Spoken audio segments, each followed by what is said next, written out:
La modernisation de la vie publique, la consolidation de la paix et la cohésion nationale, ces sujets ne sont pas en reste lors de ces assises et c'est justement les panels 3 et 4 qui planchent sur la question. Jean de Dieu Gambi et Michel John Boudé en font le point.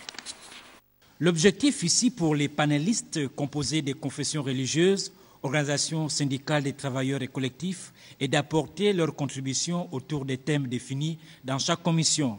Au panel 3, les intervenants se sont exprimés, entre autres, sur les conditions de création des syndicats et la révision de la loi sur les associations.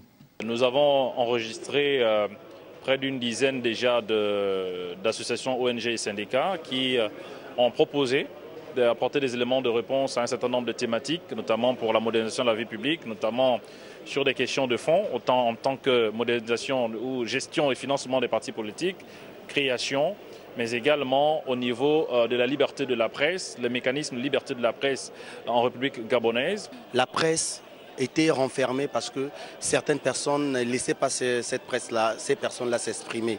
Mais aujourd'hui, par rapport à la vision du chef de l'État, je pense que tout ce que nous disons ici, au sorti de là, le président avec les membres du gouvernement prendront une décision là-dessus, afin que le droit de la liberté soit revu. Au panel 4, les représentants des groupes des organisations non gouvernementales et les organisations des femmes ont orienté les débats sur la consolidation de la paix et la cohésion nationale, pour ne citer que la seule thématique.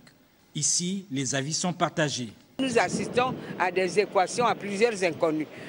Nos gouvernants ne sont plus les seuls à vouloir porter tout ça. C'est l'apport de chaque citoyen de construire cette paix-là pour que le développement puisse être effectif.